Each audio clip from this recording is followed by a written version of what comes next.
श्री नामदेव जी महाराज भगवान के साथ खेलते थे, भगवान के साथ खाते थे, भगवान से बातचीत करते थे। एक दिन गोरा कुम्हार के यहाँ, बड़े महाभागवत थे श्री गोरा कुम्हार जी, उनके यहाँ बहुत से संत बैठे हुए थे।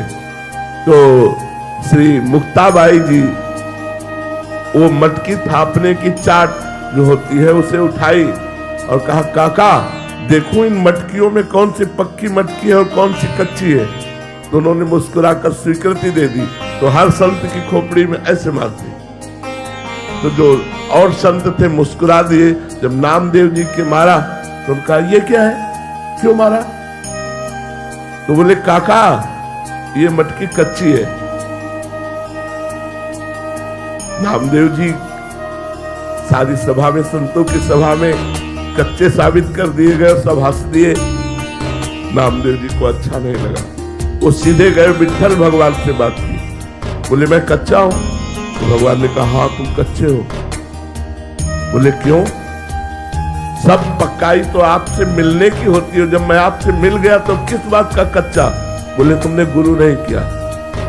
बोले, गुरु करने का फल होता है भगवत प्राप्ति, और वो आप हमें प्राप्त है तो गुरु की जरूरत क्या? बोले, यही कच्चाई है। तो बोले, आप ही बताओ मैं किसको गुरु बनाऊं?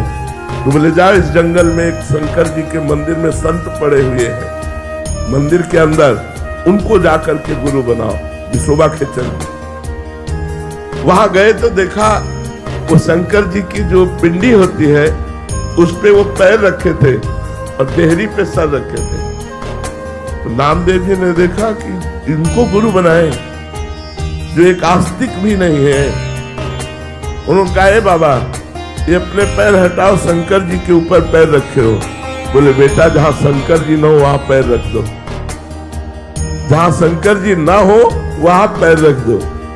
तो उन्होंने जहां जहां पैर हटाने की कोशिश की वहीं लिंग प्रकट हो गया, क्योंकि सब कण कण शिव स्वरूप है, ब्रह्म स्वरूप है। तब उठे और कहा, बेटा कण कण भगवान का स्वरूप है। उन्हें गुरु बनाया और इसी के बाद उन्होंने कुत्ते में भगवत साक्षात्कार कर लिया। जब भगवान के पास गए तो भगवान ने कहा, देखा गुरु का चमत्कार, मैं ही उस बालिका के रूप में थाप मार रही थी, तब तुम मुझे नहीं पहचान पाए, और गुरु कृपा हुई तो कुत्ते में तुमने मुझे पहचान लिया।